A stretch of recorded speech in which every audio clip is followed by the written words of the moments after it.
Сәлем достар, қайырлы таң баршаңызға. Ал мен сіздерге торпақ белгісіндегі адамдарға арналған кезекті болжамымды, яғни кеңесімді ұсынатын боламын.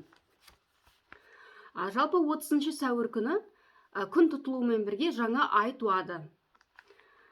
Жалпы күн тұтылуы торпақ белгісінде болғандықтан, әрі ол Уранның планетасы келуімен байланысты болғандықтан, сіздерде торпақ белгісіндегі адамдарда өте көп өзгерістер болады. Ол өзгерістерді сіз қаласаңыз да, қаламасаңыз да сондай өзгерістер болады.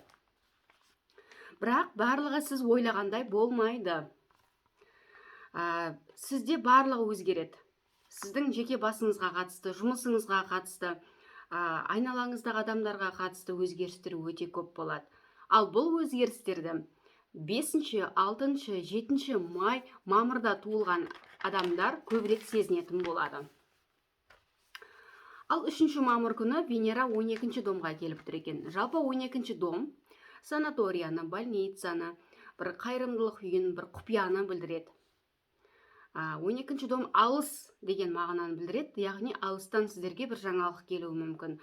Ал Венера ақшаны білдіргендіктен бір алыстан сіздерге ақша келіп түсуі ықтимал. Ал 10-ші мамыр күні Меркурий 2-ші домға келіп тұр екен. Жаңа бизнес бастауға болмайды. Ақша алуда өте қиындықтар өте көп болады.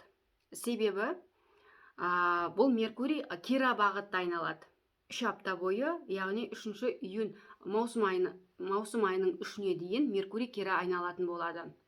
Бірақ көптен ала алмай жүрген ақшаңызды ала аласыз. Сізге көптен бері қайтармай жүрген ақшаңызды қайтаратын болады. Ал 11-ші май күні Юпитер 12-ші домға келіп тұр екен. Жалпы Юпитер аяғыңыздың ауыр екенін білдіреді. Одан кейін бұрынғы таныстарыңызды кездестіресіздер. Ал 16-ші мамыр күні лунный затмение болады, яғни ай тұтылады. Ол сіздерге 7-ші домға келіп тұр екен. 7-ші дом некеге қатысты өзгерістер болады. Келісім шартқа қол қоясыздар. Мүмкін енді көптен жұмыс таба алмай жүрсеңіздер, көп жұмысқа орналасасыздар. Себебі 7-ші дом ол келісім шартты, басқа адамдармен келісім шартты білдіреді. Одан кейін 22-ші мамырда Солнце сіздерде 2-ші домға келіп тұр екен. Жалпы бұл кезде де Меркурий кері айналғандықтан ешқандай бағалы зат сатып алмау керек. Жалпы 2-ші дом әрі ақшаны, әрі бағалы заттарды білдіреді. Жалпы ақша келіп түседі. Ал 25-ші мамыр күні Марс сіздерге 12-ші домға келіп тұр екен. Бұл кезде сіз өзіңіз жасамаған дүниелерді жасауыңыз мүмкін. Көптен жасамай жүрген жұмыстарды жасайсыздар. Бұл кезде Марс пен Юпитер 2 планета біргеді. Эзотерикаға қызығушылықтарыңыз артатын болады. Қайырымдылықпен көбірек айналысасыздар, бала көтеруге жақсы кезең. Жалпы ретро Меркурийде, жалпы планеталар кері айналған кезде бала көтеруге болады. Тек операция жасауға болмайды. Себебі дұрыс шықпай қалуы ықтимал. Ал 29-ші мамыр күні Венера 1-ші домға келіп тұр екен.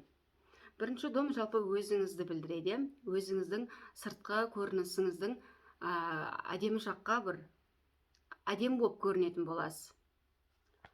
Танысулар болады, жаңалықтар естисіздер. Ал 30-ші мамыр күні жаңа ай 2-ші домға келіп тұр екен. 2-ші дом ақшаны білдіреді. Жаңа жұмыс бастайсыздар, жаңадан бизнес ашасыздар. Бірақ бұл кезде бизнес ашуға болмайды. Себебі 3-ші маусым айының 3-не дейін Меркурий кері бағытта айналады. Жалпы сіздерде ақша тақырыбы өте өзекті болады.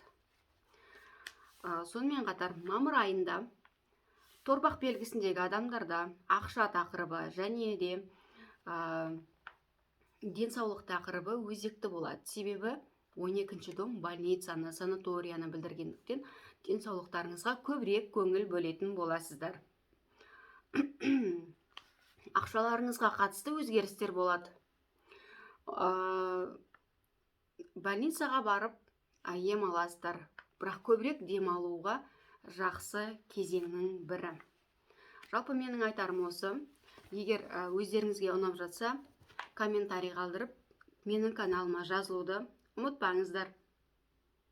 Жақсы, рахмет, сау болыңыздар.